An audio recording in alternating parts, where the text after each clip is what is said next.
예, 몇 해 전에 그 중국 형제 안드레라는 형제가 저희 교회에 와서 간증 집회를 하신 적이 있습니다. 제가 특별히 초청했고요. 그 이유는 왜 그랬느냐 하면은 제가 중국을 초청받아서 방문했을 때 이 형제님이 저한테 밥을 잘 사셨기 때문에 그렇습니다. 최고급 레스토랑에 최고급 숙소에 말씀을 전한다는 이유로 어마어마한 대우를 해줬습니다. 앞으로도 저를 대우를 좀 잘해 주시기 바랍니다. 농담이고요. 하나님이 저를 극진한 대우를 해주고 계십니다. 근데 이 형제에게 제가 감동을 많이 받았습니다. 그 감동을 받은 게 언젠가 말씀을 나눈 적이 있지만 예수님을 믿는다는 게 그 형제한테 잃어버릴 것이 너무 많은 형제였어요. 잘생겼고요. 중국 형제입니다. 능력 있고요. 공부 잘합니다. 그래 미국 와서 아이비리그를 나오고 이제 세계에서 유명한 스포츠 상품 만드는 회사에 나중에 이제 동남아시아 이제 책임자가 됩니다.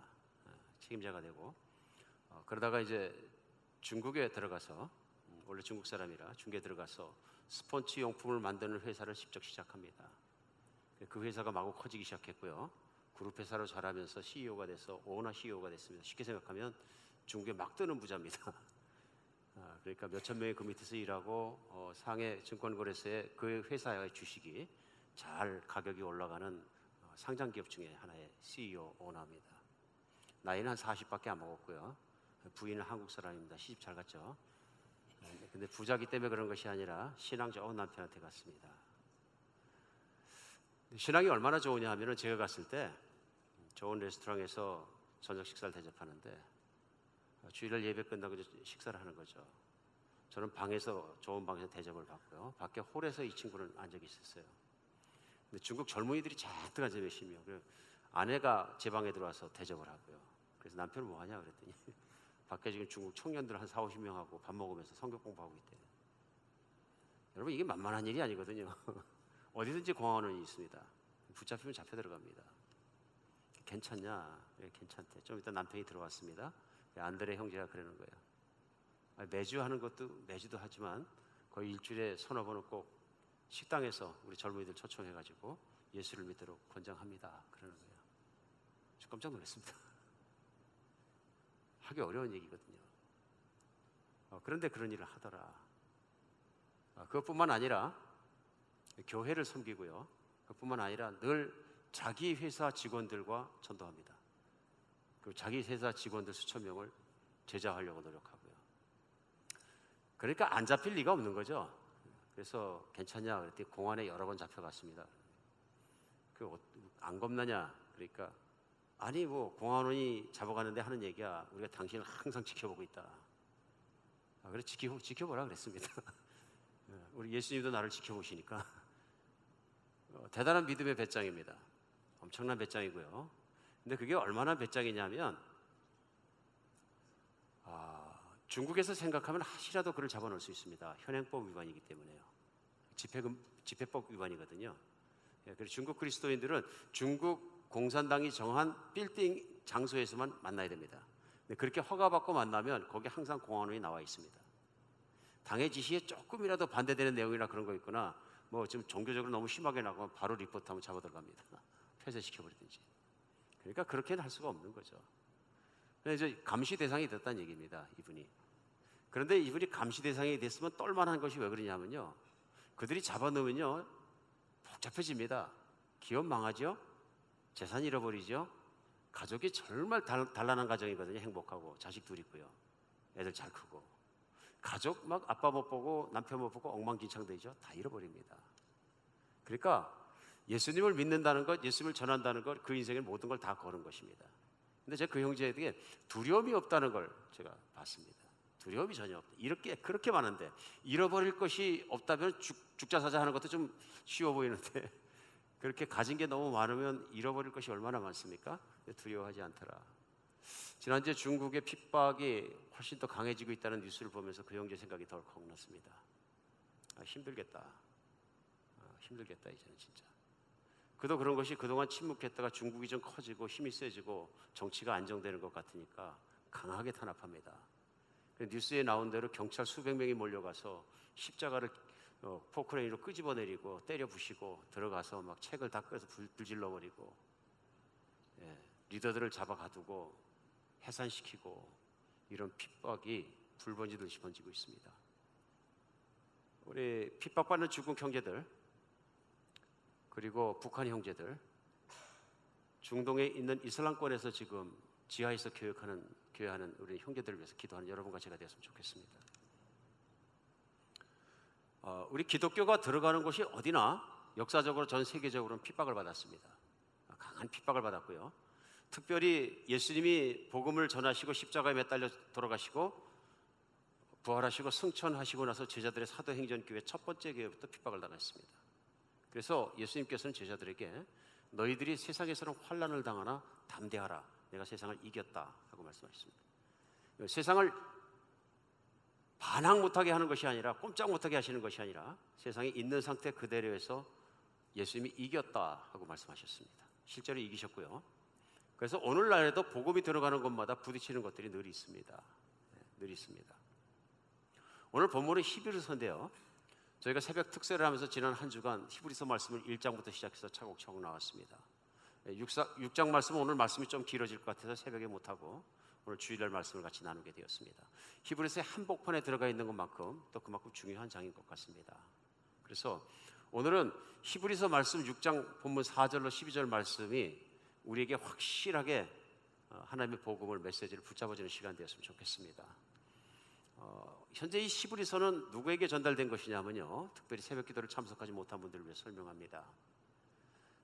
히브리인들은, 우리도 그렇습니다마는 핍박이 닥치자 전 세계에 흩어져 살았는데요, 그들이 예루살렘에 계속 살건 아니면 흩어져서 다른 도시나 다른 나라 가서 살건 히브리인들도 주로 몰려 사는 것 같습니다. 지금들도 유대인들이 많이 미국에서 사는 게, 이제 뉴욕 가면은 우리 브루클린에 많이 모여 사는, 수백만 명이 모여 사시는데, 모여 살아야 힘이 되니까 어디 가든 모여 사는 것 같습니다. 공동체를 이루는 것이죠. 서로 돕고 서로 학교 세우고 서로 병원 세우고 함께 이렇게 살아가는 것 같습니다. 그런데 히브리서의 배경은요, 초대교회의 히브리인들이, 주로 유대인들이 다니는 크리스찬들, 예수님 믿는 교회가 있었던 것입니다. 그런데 그 교회에 핍박이 닥쳤습니다. 첫 번째 핍박은 어디서 오냐면 항상 동족에게서 옵니다. 유대인들에게서요. 성경에 보면 사도 바울도 그렇고 예수님도 그렇고 유대인의 핍박을 받습니다. 그런데 이게 집요합니다. 그래서 아마 유대인 공동체에서 살아가면서 공동체에서 쫓겨나고, 직장 다니는 사람 직장도 쫓겨나고, 그래서 그 동네에서 살 수가 없고 뭐 여러 가지 핍박을 당했던 것입니다. 가족 간에도 불화가 일어났겠죠. 근데 그런 핍박이 그냥 핍박이 아니라 적극적 핍박들이 일어난 것입니다. 그러니까 유대인으로서의 정체성을 막 말살하려고 그러고, 이런 그 속에서 살아가게 된 것입니다. 어려운 삶의 현장인 것이죠. 그래서 교회를 다니기 위해서 그냥 다니는 것이 아니라 포기해야 될 것이 많이 있었다. 그런데 그 당시에 전 세계를 통치하고 있던 로마에서 황제를 우상으로 숭배하는 사건과 그런 일들이 생기면서, 이제 히브리인 중에서 특별히 예수 믿는 사람들은 하나님 앞에만 머리 숙이는 사람들이지 우상 앞에 머리 숙이지 않기 때문에 황제 숭배를 하지 않는다. 그래서 핍박이 닥치기 시작했는데, 이것을 이제 잡아가두는 핍박이, 법을 어겼으므로, 황제 명을 어겼으므로 잡아가두는 핍박이 시작되는 것입니다. 그러니까 동족의 핍박과 정치권의 핍박과 양쪽 것이 동시에 막 다가오고 있는 것입니다. 그 당시에 유대인이 되어서 교회에 참석하고 신앙으로 산다는 것은 얼마나 터프한 일이었는가, 여러분과 제가 생각해야 우리 히브리서가 이해가 갑니다. 그런 시점에 오늘 히브리서는 그 히브리 교회를 목회하고 있던 목회자가, 설교자가 히브리 교인들을 향해서 한 설교 내용이라고 저는 믿습니다. 설교 내용. 그럼 무슨 설교를 해야 될까요? 쉽습니다. 핍박에 지지 맙시다. 믿음으로 이겨야 됩니다. 근데 how? 어떻게 이길까요? 그러니까 첫 장부터 히브리서는 계속 흐르면서 공동적으로 마지막까지 강조하고 있는 것이, 예수님을 붙들고 예수님을 배반하지 마십시오. 예수님이 최고입니다. 이것이에요. 그러니까 1장부터 마지막 장까지 가장 중요한 말씀을 다 드렸으니까 저도 설교 전하기 싱겁잖아요. 그죠? 주제는 다 그것입니다. 그런데 오늘 말씀을 전해야 되는 저는 그 가장 중요한 이유가 그거라고 생각합니다. 왜냐하면 들어도 끝이 없는 것이, 하나님 말씀을 들어야 이 핍박이 이겨진다는 것입니다. 오늘 그래서 오늘 본문 말씀은 그 중에서 특별히 아주 직설화법으로, 직설로 예수님을 배반하지 마세요 하는 내용입니다. 예수님을 떠나지 마세요 하는 내용입니다. 그래서 오늘 본문 말씀 보면 한 번 빛을 받고 하늘의 은사를 맛보고 성령에 참여한 바 되고 하나님의 선한 말씀과 내세의 능력을 맛보고도 타락한 자들은 다시 새롭게 하여 회개하게 할 수 없나니 이는 그들이 하나님의 아들을 다시 십자가에 못 박아 드러내놓고 욕되게 함이라. 이런 말씀입니다. 오늘 말씀 곰곰이 생각해 보면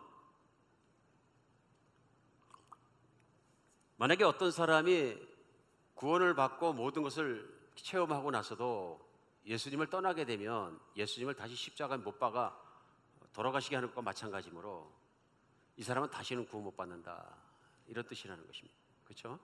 어떻게 구원받겠느냐? 그렇기 때문에 오늘 이 말씀이 한 번 받은 구원을 잃어버릴 수 있을까? 한 번 받은 구원 잃어버릴 수 있습니까? 하는 신학적 질문에 대해서 많은 경우에 말씀을 전하는 내용으로 사용받는 구절입니다. 이제 그렇기 때문에 이 구절이 곡해될 수 있고, 잘못하면 또 말씀을 전해도 와전될 수도 있고, 또 뭐 서로가 이단 시비도 하고 막 그런 경우도 생기고, 그런 말씀 중에 하나입니다. 그렇기 때문에 난해 구절이다, 성경에서 뭐 이해하기 어렵다. 그것 때문에 그런지 히브리서 6장 오늘 본문 말씀을 여러분이 찾아보시게 되면 주장이 서로 다를 때가 많고, 또 때에 따라서는 참으로 오히려 더 확실한 답변을 얻으려 하다가 혼란에 들어가는 경우도 없잖아 있는 것 같습니다. 오늘 이 말씀을 해석하면서 어떤 분들은 얘기합니다. 이것은 그렇다, 구원받은 사람도 살다가 미끄러지면 구원을 잃어버릴 수 있다는 것이고, 그리고 다시는 구원 못 받는다는 얘기다. 겁나는 얘기죠. 겁나십니까? 그렇습니다. 그러니까 오늘 뭐냐 하면은 한 번 빛을 보고 하늘의 은사를 맛보고 성령에 참여하고 하나님의 선한 말씀과 내세 능력을 맛보고도 예수를 부인하면 이 사람은 다시는 구원 못 받는다. 근데 교회 안에도 그런 사람들이 많다. 그래서 어떤 분인가 책을 쓰시면서 교회는 10%인가 20%밖에 구원 못 받고 나머지는 다 여기다, 배교한자들아, 이렇게 막 얘기를 하니까 성도들이 많이 떨리는 것 같습니다. 근데 이제 사실은 한국인 크리스찬 중에서는 제가 볼 땐 80% 이상이 어떻게 믿냐면, 아니다, 한 번 받은 구원은 잃어버릴 수 없다, 이렇게 믿습니다. 그렇죠?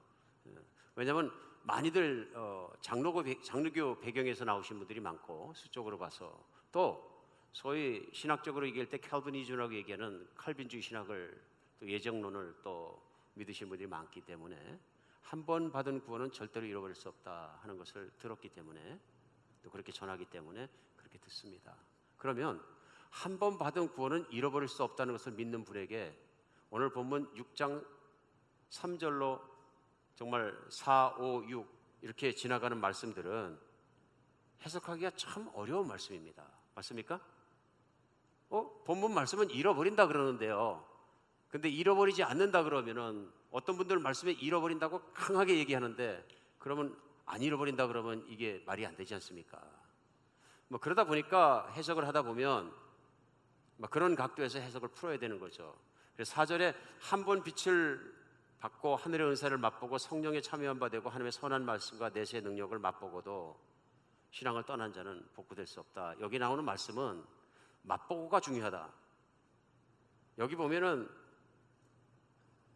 은사를 맛보고 하나님의 선한 말씀과 내세의 능력을 맛보고, 맛봤다는 얘기는 구원받았다는 얘기가 아니라 맛봤다는 얘기다.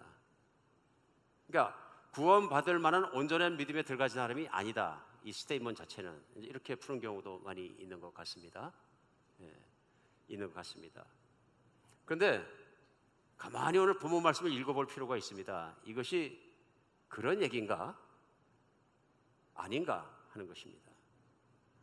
오늘 저는 말씀을 전하면서 조심스러운 마음으로 하나님 말씀과 또 많은 기도 속에서 이 자리에 서게 되었습니다. 하나님께서 부족한 저를 사용해 주셔서 이 말씀이 좀 클리어 됐으면 좋겠습니다. 저는 이렇게 생각합니다. 제일 중요한 것은 질문 자체가 잘못됐다, 시작이 잘못됐다, 이렇게 저는 생각을 합니다. 오늘 본문 말씀은 한 번 받은 구원을 잃을 수 있는가, 그것에 대해서 말하기 원해서 쓴 내용이 아니다, 그런 얘기입니다.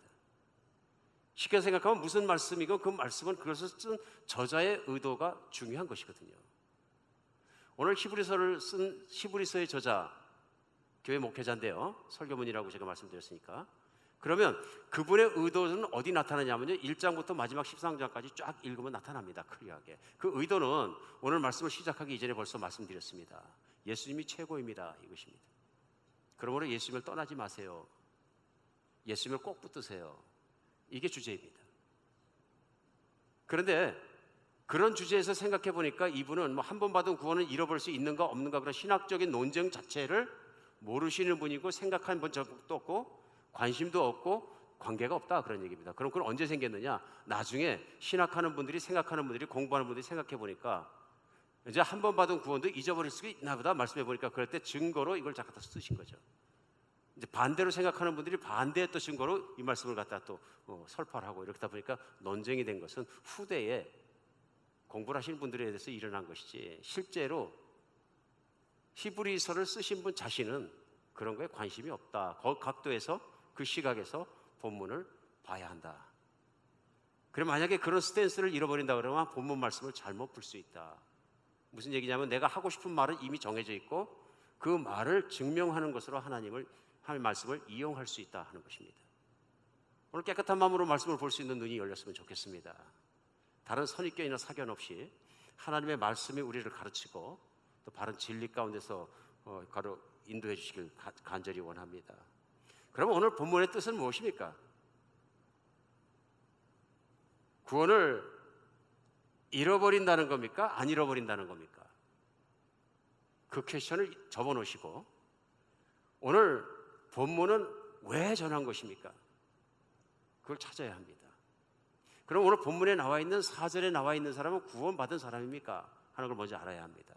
그런데 오늘 저는 이렇게 믿습니다. 한번 빛을 받고 하늘의 은사를 맛보고 성령에 참여한 바 되고 하나님의 선한 말씀과 내세의 능력을 맛봤다.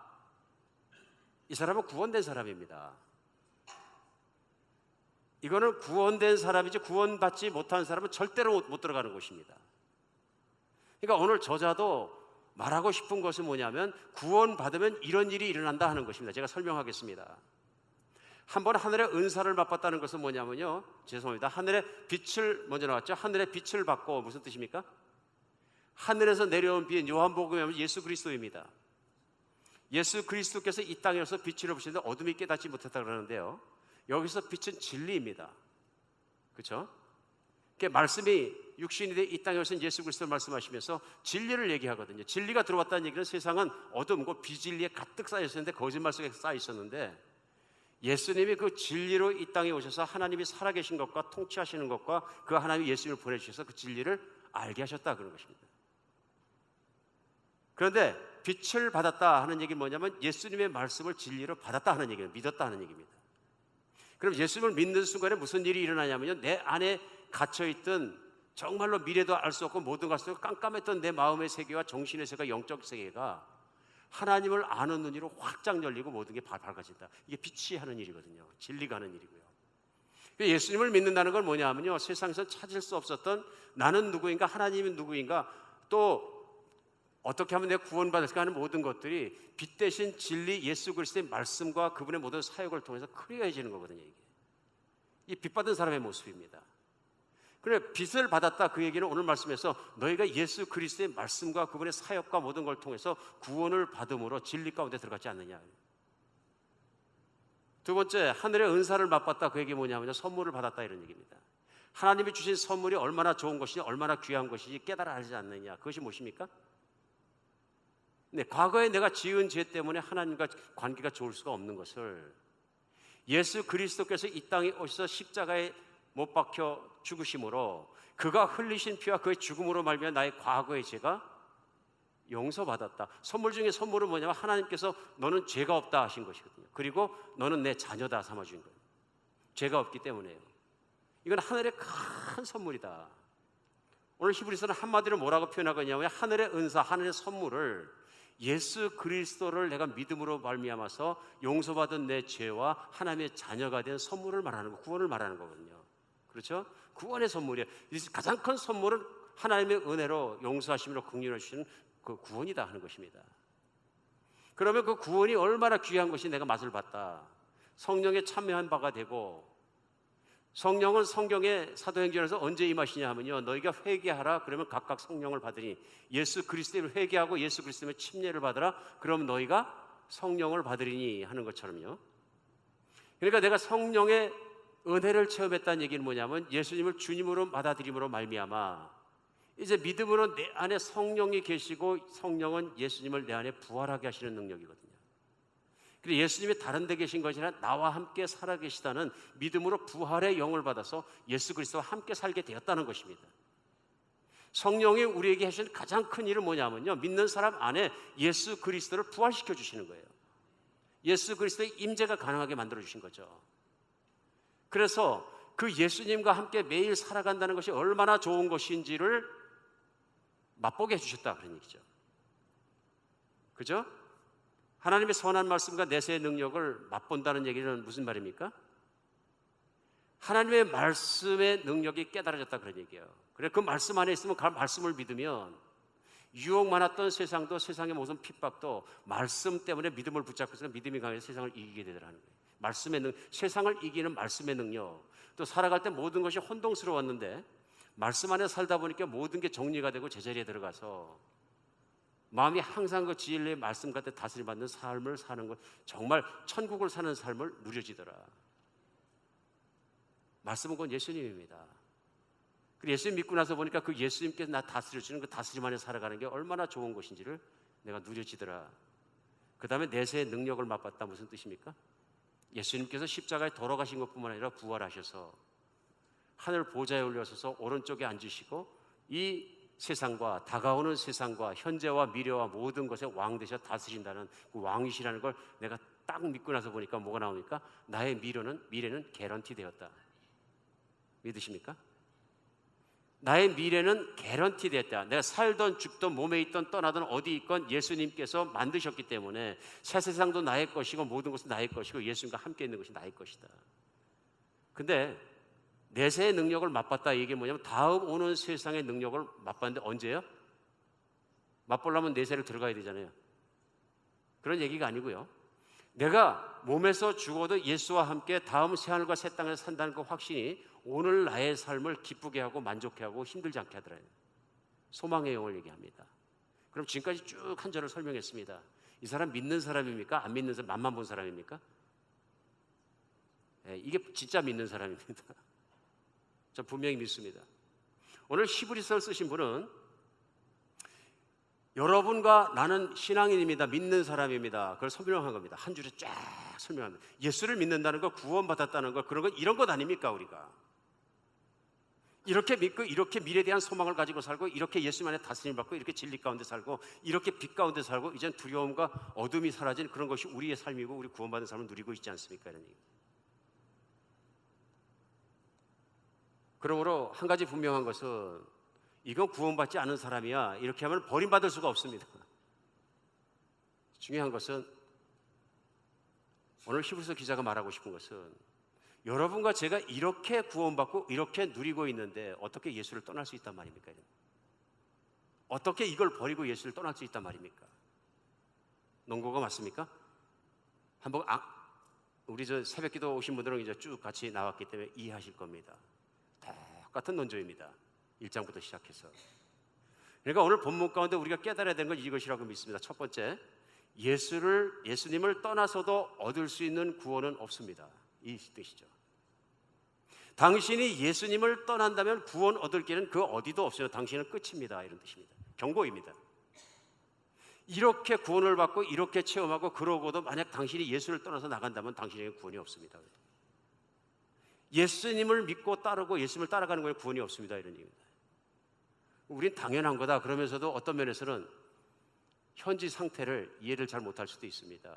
현재 유대인들에게는요, 특별히 초대교회 유대인들에게는요, 이것이 혼동하기 쉬운 사항입니다. 왜냐하면 그리스도인이 된다는 것이 뭐냐면 회당을 떠나서 교회로 들어가는 것입니다. 그런데 유대인들이 모인 곳마다 시나고그 회당이 있었고 또 성전이 있으므로 제사가 살아 있었거든요.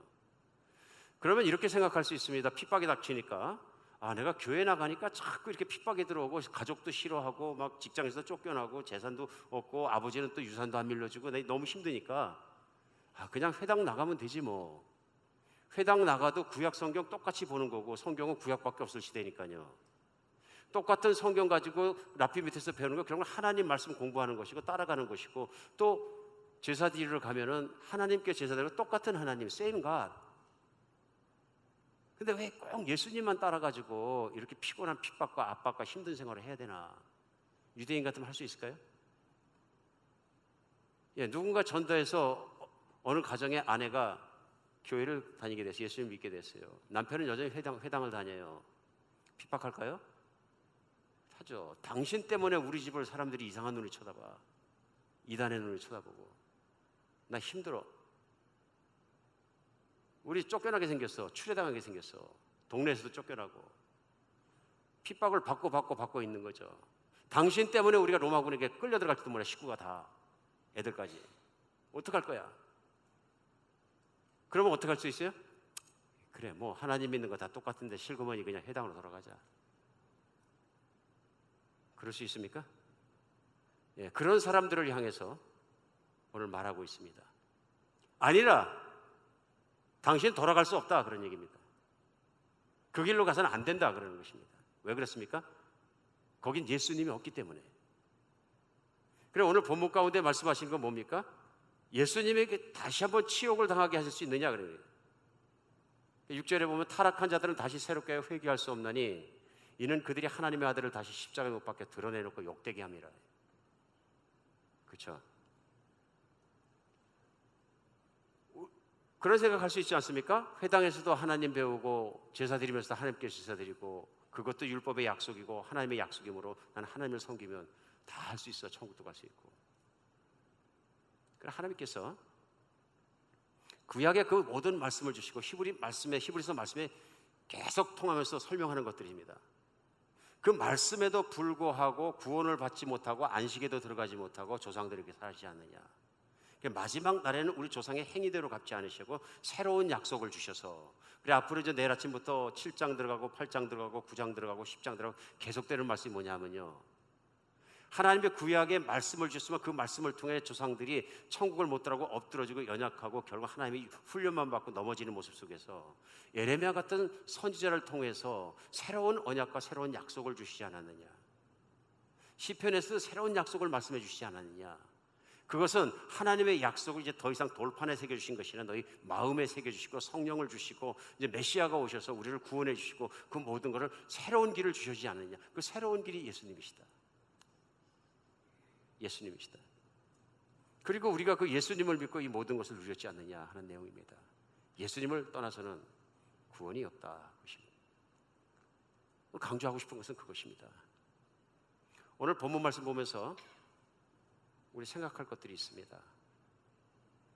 우리는 쉽게 생각하면 그대로 적용하려고 그러면 핍박이 없어, 우리는 관계없어. 이 말씀 들으나 마나 나하고는 관계없네. 관계가 엄청 많은 것 같습니다. 예, 우리는 물론 핍박이 없습니다. 물론 비행기 타고 지금이라도 한 20시간 비행기 타고 가서 중국 떨어지면 바로 핍박이 시작되겠지만, 그러나 우리에게 무엇이 있느냐 하면요, 유혹이 있습니다. 이 유혹이 핍박만큼 어렵습니다. 무슨 얘기냐면요, 유혹 때문에 하나님을 믿는 믿음의 사람으로서 바로 못 사는 경우가 많은 거예요. 그렇죠? 그럴 때 오늘 말씀은 동일하게 우리에도 이게 도전이 되는 말씀입니다. 예수를 떠난다는 것은 무서워서만 떠나는, 핍박이 무서워서만 떠나는 것이 아니라 내가 좋아서 유혹에 지어서 무릎 꿇고 예수님을 버리고 쫓아갈 수도 있다, 그런 얘기예요. 얼마나 많습니까? 오늘 그렇게 되는 이유가 히브리서는 뭐라고 말씀하시냐면요, 우리가 받은 은혜에 대해서 유념치 않으므로, 마음을 바로 쓰지 않으므로 흘러 떠내려가서 그렇다. 여기서 걱정하는 건 뭐냐, 흘러 떠내릴까 봐 걱정하는 것입니다. 그래서 오늘 6장 앞에 있는 2장 1절로 3절에는 히브리서 기자는 이렇게 도전합니다. 그러므로 우리가 들은 것에 더욱 유념함으로 우리가 흘러 떠내려가지 않도록 함이 마땅하니라. 천사들을 통하여 하신 말씀이 견고하게 되어 모든 범죄함과 순종하지 아니한 자들이 공정한 보응을 받았거든 우리가 이같이 그 구원을 등한히 여기면 어찌 그 보응을 피하리요. 우리 다 새벽에 나눴죠. 다시 한번 풀겠습니다. 이런 말씀이죠. 우리가 조심해야 될 것은 세상으로 흘러 떠내려가지 않도록 조심하라. 그러면서 예를 드는 게 뭐냐면 천사를 통해서 주신 말씀, 곧 구약 말씀이고 율법 말씀입니다. 이 말씀을 받은 우리 조상들도 결국은 그 말씀에 바짝 붙어서 따라가지 못함으로 말미암아 버림을 받았지 않느냐. 광야 생활 얘기하고 있습니다. 우선 그렇죠? 40만 명 중에 60만 명 중에서 2명만 가나안 땅의 약속에 성취되는 장면에 들어가지 못했고 다 엎드려 죽었지 않느냐. 약속은 있으되 약속에 합당치 못함으로 그들이 믿음이 없으므로 다 엎드려 죽었지 않느냐. 그 다음에도 수많은 일들이 일어나죠. 가나안 땅 들어가서도 하나님 말씀을 따르지 못하기 때문에 하나님 말씀을 누리지 못하는 많은 문제들이 일어납니다. 그것을 예로 들면서 그렇게 따르지 못했을 때 공정한 보응을 받았거든 하며 우리가 조상보다도 큰 예수 그리스도의 은혜와 구원을 받고도 내가 받은 구원을 값싸게 여긴다면 등한히 여긴다, 가치를 모른다면, 그래서 그 구원을 아무렇게나 대한다면 어떻게 그 보응을 피하리요 무엇입니까? 어떻게 하나님 나라를 누리리요 하는 뜻입니다.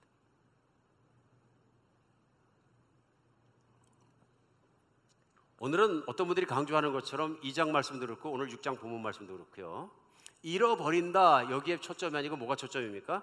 그러므로 그 가치를 아는 우리는 그 구원을 잃어버릴 수 없느니라. 이게 말씀의 한국 말씀의 생각 리토릭인데요, 그죠? 이게 말씀의 핵심이죠. 전하고자 하는 것이죠. 오늘날 우리가 신앙생활하면서 조심해 들어야 되는 부분입니다. 나는 구원을 소홀히 여기지 않나 돌아보는 것입니다. 소홀히 여긴다는 것이 무엇이냐면 이런 것 같은 것입니다. 나는 생각해 보니까 혹시라도 오늘 죽으면 내가 천국 가는 것은 필요한 것 같아. 그래서 예수 믿으면 천국 가고 싶으니까 그에 동의했습니다. 동의했어요. 그래서 내가 침례를 받았고 내가 교회 생활하고 왔다 갔다 합니다. 그럼 내가 천국을 가야 되는 가치는 어디에 있습니까? 내가 죽으면 천국 들어간 티켓을 하나 받아야 되기 때문에. 근데 설교를 듣다 보니까 아니면 뭘 이제 훈련을 받다 보니까 내가 이거 티켓만 있으면 항상 들어갈 수 있대. 절대로 구원을 잃어버리지 않으니까. 그러니까 티켓은 들고 있어요. 근데 여기에 문제가 생길 수 있습니다. 무슨 문제요? 내 구원의 가치가 얼마나 큰 것인지를 잘 모를 수가 있어요. 왜요? 내가 천국 가는 건 나중에 일어날 일이거든요. 아주 먼 얘기고요. 그럼 신앙이 어떻게 됩니까? 멀어지는 겁니다. 근데 당장 눈앞에 무슨 일이 생겼어요? 핍박이 생기고 유혹이 생기고 예수를 안 믿어야 해도 이익스러울 일이 생겼어요. 그럼 어떻게 돼요? 먼 뒷날에 일이니까 일은 접어놓고 오늘 내가 누리고 그 다음에 가서 마지막 가서 내가 또 돌아가서 또 티켓을 하나 받으면 되지. 이건 구원을 잘못 생각하신 겁니다. 맞습니까? 오늘 히브리서 구원은 그런 것이 아니라 제가 이미 4절에서 설명을 드렸습니다. 예수 그리스도의 십자가의 사역을 통해서 하나님께서 주신 것이 얼마나 큰 선물인지 얼마나 큰 은혜인지 그것이 들어오는 것입니다. 그래 먼 훗날에 죽으면은 혹시 내 손에 티켓이 있으면 고백했던 게 있으면 천국 들어가려고 그런 것이 아니고 천국은 내가 믿는 순간에 예수님을 받아들이는 순간에 그리고 주님이 되시는 순간에 빛이 들어가는 순간에 들어간 것입니다. 그럼 천국 들어가는 사람에게 일어나는 일들이 다 사절에 나와 있는 그런 말씀이에요. 이젠 예수님이 나를 지켜주시고 다스려주시고 내 안에 예수 그리스도가 부활하시고 구현되었기 때문에 이제는 예수님의 다스림 가운데 그분의 왕되신 가운데 내가 하루하루를 매일 살아가는 것이거든요. 이게 천국입니다. 근데 그 다스림을 받기 위해서는 내가 반드시 죽었어야 되는 것이죠. 내 고집대로 내 뜻대로 내 만족대로 내 뜻을 살기 위해서 예수 믿고 내가 그냥 천국 가는 티켓 하나 받으려고 내가 믿었다 그러면 그때는 안 들어오는 것이면 예수님의 다스림이 없는 것이죠. 천국이 없는 것입니다. 그래 오늘 6장 말씀은 계속되면서 비유를 들어줍니다. 이해가 쉽게 하기 위해서. 무슨 비유입니까? 7절에 나오는 겁니다. 땅이 그 위에 자주 내리는 비를 흡수하여 밭 가는 자 쓰기에 합당한 채소를 내면 하나님께 복을 받고 만약 가시와 엉겅퀴를 내면 버림을 당하고 저주에 가까워 그 마지막에 불사람이 되느니라. 이게 뭐예요? 구원받은 사람의 모습과 버려진 사람의 모습을 땅에 비유했습니다. 무슨 얘기냐면 하나님이 비를 내려주시는데 거기에 하나님이 기대하시는 필요한 야채나 필요한 것들이 그 열매로 맺혀지면 이제 복을 받고, 근데 하나님께 반대하고 저항하고 가시와 엉겅퀴가 나오는 땅이 있다면 버림받지 않겠느냐, 불살러 버리지 않겠느냐. 예수님 말씀에 자주 비유하던 말씀입니다. 그렇죠? 엉겅퀴는 불에 태워버리고. 이 말씀을 왜 6장에서 비교를 했을까요? 이유는 간단합니다. 하나님의 복음의 가치를 아는 사람은 그 복음의 가치에 맞게 산다는 얘기입니다. 땅 얘기하니까 생각나는 게 있지 않습니까? 예수님께서 천국을 설명하실 때 마태복음 13장에서 그렇게 설명하신 거예요. 마태복음 13장에서 예수님이 복음에서 천국은 마치 어떤 사람이 농부가 나서 씨를 뿌리는 것 같다. 그런데 어떤 씨는 길가에 떨어지고, 어떤 씨는 자갈밭에 떨어지고, 어떤 씨는 가시덩굴밭에 떨어졌다. 어떤 씨는 옥토밭에 떨어졌다. 그랬더니 옥토밭에서 30배, 60배, 100배 수확하였느니라. 이 말씀 어렵잖아요. 근데 생각해보면 그렇게 어렵지 않은 말씀입니다. 왜 어렵습니까? 이 밭이 다 천국 들어간다고 생각하니까 복잡한 겁니다. 오늘 예수님께서 천국을 하시면서 이 밭에 비유를 하신 가장 큰 목적은 무엇입니까? 천국을 들어가는 밭은 하나밖에 없다는 것이에요. 그렇죠? 지금까지 어떤 말씀을 들었을지라도 저는 분명히 믿습니다. 예수님께서 천국 비유를 하신 가장 큰 이유는 옥토밭만 천국 가니까 옥토밭은 열매를 맺은 것입니다. 그 가시덩굴밭까지도 열매가 없습니다. 천국의 열매를 못 맺은 거예요. 근데 이 비유를 잘못 받아들이면 뭐 이렇게 되면 그냥 그리스도인이면서도 딱딱할 경우도 있고, 자갈밭을 빼내면 되고, 뭐 가시덩굴 가시만 빼내면 되고 막 이렇게 생각하기 쉽거든요. 예수님의 의도는 그런 의도가 아니시라. 그래서 저는 분명히 믿습니다. 천국을 설명하시는 거거든요. 지금 천국은 옥토밭을 가진 자의 것이니라. 근데 옥토밭을 왜 못 갔느냐면 세상의 재리에 대한 걱정과 여러 가지 때문에 천국을 못 따라오기 때문에 그렇다는 거죠. 그래서 똑같은 말씀이 마태복음 13장에서 그 다음으로 내려가면서 하신 말씀이 뭐냐 하면, 천국은 마치 보화가 묻힌 밭을 발견한 자 같으니 가서 전 재산을 다 주고 팔아서 그 보화에 있는 밭을 샀느니라. 희생이에요. 천주는 마치 진주장사 같으니 전 세계를 찾아다니다가 세계에서 진귀한 진주를 발견했으니까 집에 가서 재산을 다 털어서 그 진주를 샀느냐. 왜요? 가치를 알아봤기 때문에. 천국은 그 가치를 알아본 자의 것이다 하는 것입니다. 세 가지 비유가 한 번에 겹쳐서 주신 이유는 오해했거나 잘못해서 잘못 이해한 사람도 바르게 돌아오라 하는 강조죠. 오늘 그렇기 때문에 천국은 그 가치를 알아보아야 하는 것입니다. 예수님을 믿는다는 것이, 예수님은 왜 십자가에 그렇게 피 흘리고 돌아가실 수밖에 없었는지, 내 과거의 죄가 얼마나 무겁게 느껴졌는지, 그리고 하나님 앞에서 그 용서받는다는 것이 얼마나 감사한 것인지, 얼마나 놀라운 은혜이지. 그래서 그 하나님 안에 들어가 자녀로 산다는 것이 놀라운 은혜라는 것을 내가 알 때 그때 가치가 들어오는 거죠. 가치가요. 그럼 천국 들어갑니다. 오늘 말씀에는 천국의 가치를 알면 배교하지 않습니다. 예수님이 어떻게 날 구원하시는지 똑바로 아는 사람은 예수를 다시 부인하지 않습니다. 학교를 전혀 못 다녔어도 이 복음을 알면 학교에 박사학위를 수십 개 받은 사람보다 더 확실하게 합니다. 미국에서 파송된 유진 벨 선교사님이, 한국 이름이 배유지 선교사님이신데 1908년 4월 5일에 배를 타고 목포에서 해안선을 따라 전북 지역을 여행하던 중에 야월리라는 데를 잠깐 들리십니다. 근데 야월리라는 데가 섬인데요, 육계도라고 불리는 것인 것 같습니다.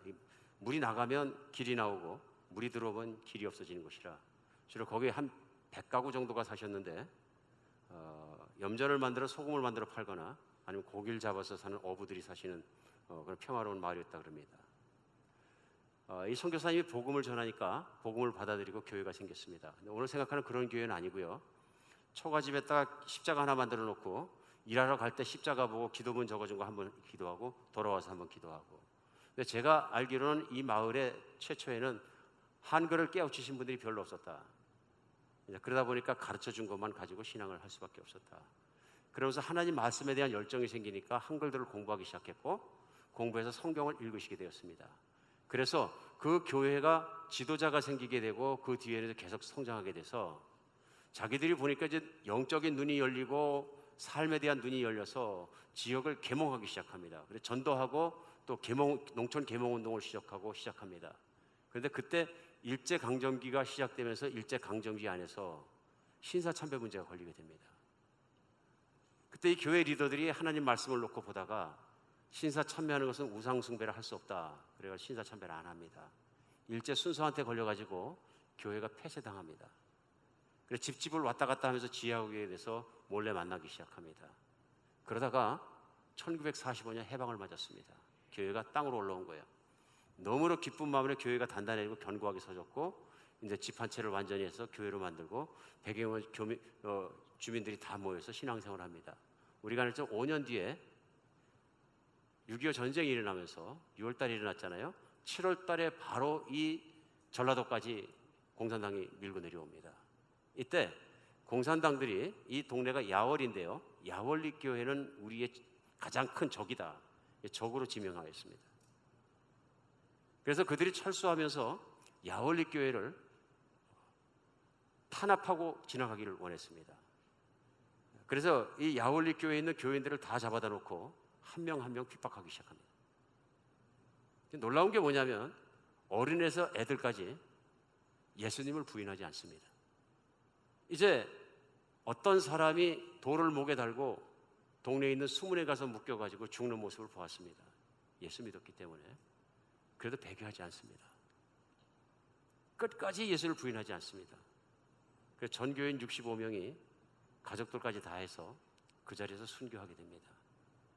그때 교회 리더였던 최판석 집사님 부인 여자분 유영섭 집사님이 공산당 리더한테 사정합니다. 내가 마지막 소원 2개가 있는데 이거만 좀 들어달라고. 뭐냐 하니까 얘기합니다. 선생님도 예수 믿으세요. 이게 첫 번째입니다. 예수 믿어야 삽니다. 2번째 얘기합니다.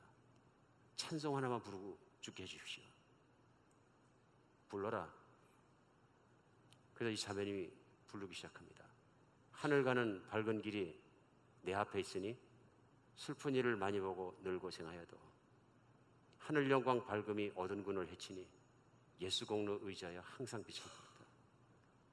내가 걱정하는 일이 세상에 많은 중 속의 근심 밖의 걱정 늘 시험하여도 예수 보배로운 피 모든 것을 이기니 예수 공로 의지하여 항상 빛을 보도다. 예수의 피를 의지하여 예수 공로 의지하여 내가 하늘이 보이고 천국이 보이고 미래가 보이는데 내가 예수님 안에 있는 이 구원의 기쁨을 바꾸겠느냐? 그리고 이분 노래 끝나자마자 순교하셨습니다. 구원의 가치를 아는 사람은 포기할 수 없습니다. 타협하지 않습니다. 우리가 이 하나님이 내게 주신 자녀 삼으신 놀라운 구원에 예수님을 믿게 하신 구원이 마음속에서 그 가치가 바로 받아들여지고 떠나지 않는 여러분과 제가 됐으면 좋겠습니다. 오늘 본문의 메시지는 그것입니다. 신학적 논쟁거리로 사용하라고 주신 것이 아니고요. 진실되고 참된 구원의 가치를 알아보는 참 신앙을 가지면 핍박 앞에 무릎 꿇거나 유혹 앞에 타협하거나 쓰러지지 않는다는 것입니다. 싸울 수 있는 길은 하나밖에 없습니다. 구원의 가치를 견고히 붙잡고 있고 끝까지 붙잡는 것입니다. 오늘 시간이 됐습니다만 짧게 2번째를 말씀드리고 마치겠습니다. 2번째는요, 하나님 약속은 반드시 이루어진다는 것입니다. 오늘 말씀을 계속 가면서 오늘 그 비유로 들은 밭 비유를 지나자마자 10절에는 이렇게 하나님은 불의치 아니하사 너희 행위와 그 이름을 위하여 나타낸 사랑으로 이미 성도를 섬긴 것과 이제도 섬기고 있는 것을 잊어버리지 아니하시니라. 이거 중요한 건 뭐냐면요, 하나님은 불의하지 않으시다. 무슨 뜻이에요? 하나님은 진리이시고 의로우시다. 그러므로 한 번 약속을 하고 훌떡 뒤집는 분이 아니시다. 이건 악입니다. 하나님은 의로우신 분이고 불의치 아니하시며 신실하시고 거짓말하지 않으시니라. 무슨 얘기냐면요, 하나님은 내가 자녀 삼은 자는 끝까지 내가 그를 복 주겠다고 말씀하시면 끝까지 그 약속을 지키시느니라. 이 말씀을 포함하고 있습니다. 그래서 우리가 하나님을 믿기 때문에 한 믿음의 행위들, 너희 행위는 그거죠. 믿음의 행위들을 그의 이름을 위해 나타나는 사랑도 잊지 않으신다. 하나님은 모른다 하시는 하나님이 아니고 그걸 번복하거나 뒤집는 하나님이 아니고 의로우신 하나님이고 그걸 지켜보시는 하나님이다. 그러므로 예수를 믿는다는 이유로 성도를 사랑하고 섬긴 것도 하나도 잊어버리지 않고 지켜보고 계시다. 그리고 마지막 절 가면서 11절 12절은요, 간절히 우리가 원하는 것은 각 사람이 동일한 부절임을 나타내 소망의 풍성함에 이르자 게으르지 않고 믿음으로 오래 참음으로 말미암아 약속의 기업으로 받는 모든 것들을 받는 그것에 본받는 사람들이죠. 약속 무슨 얘기입니까? 우리가 예수님을 믿으면 영원히 산다는 것은 약속입니다. 한 번 받은 구원을 잃어버리지 않는다는 것은, 예수님을 믿는 것은 영원히 유효하다는 얘기입니다. 그러니까 내가 뭐 한 번 구원 받았기 때문에, 침례 받았기 때문에 나는 무슨 짓을 해야 되든 나 관계없어, 이건 구원을 못 받은 소리죠. 구원의 가치를 몰라서 그런 것이죠. 하나님을 다시 십자가에 못 박혀 욕을 보이는 짓을 하지 않는다. 오늘 이 말씀은 무엇이냐면요, 하나님께서 그렇게 간절히 원해서 자기 자녀를 삼으시면 그를 죽이시겠네 할 말씀을 포함하고 있습니다. 오늘 말씀은 그래서 두 가지를 도전합니다. 하나의 경고입니다. 그렇게 귀한 구원을 내가 가치없이 생각한다면 어찌 구원을 받겠느냐 하는 경고이고요. 두 번째는 뭡니까? 격려입니다. 그러나 하나님은 내가 믿음이 있으면 믿음이 있는 것을 보시고 끝까지 너를 지켜줄 것이라는 격려입니다. 성경은 항상 경고와 격려가 구약부터 시작해서 신약 마지막까지 같이 나옵니다. 오늘 말씀은 하나님의 의도가 이것입니다. 끝까지 구원을 지키고 내가 말한 말씀의 길을 따라서 믿음을 지키고 가는 것은 복되니라 하는 것입니다. 이걸 믿으시기 바랍니다. 요한복음 11장 25절 26절에서는 예수께서 이르시되 나는 부활이요 생명이, 나를 믿는 자는 죽어도 살겠고 무릇 살아서 나를 믿는 자는 영원히 죽지 아니하니 내가 이것을 믿느냐. 요한복음 6장 39절입니다. 나를 보내신 이의 뜻을 행하려 함이라. 나를 보내신 이의 뜻은 내게 주신 자 중에서 내가 하나도 잃어버리지 아니하고 마지막 날에 다시 살리는 이것이니라.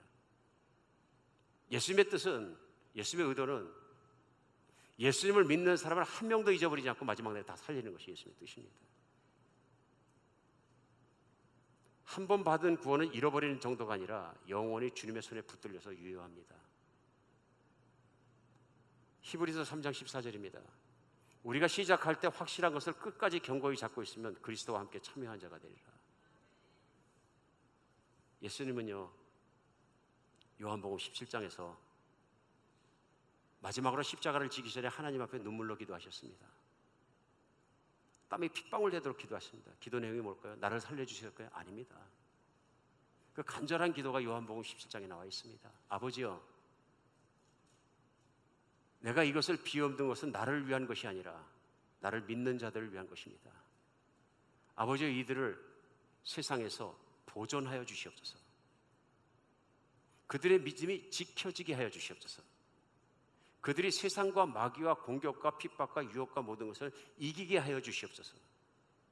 그들로 내 안에 있는 것 같이 우리가 아버지 안에 있게 하시고, 아버지여, 그들을 간절히 원하는 것은 그들을 지켜주시옵소서. 이분이 예수님이십니다. 그리고 이분은 지금도 보좌에서, 예수님은 나를 위해서, 우리를 위하여, 교회를 위하여 기도하고 계십니다.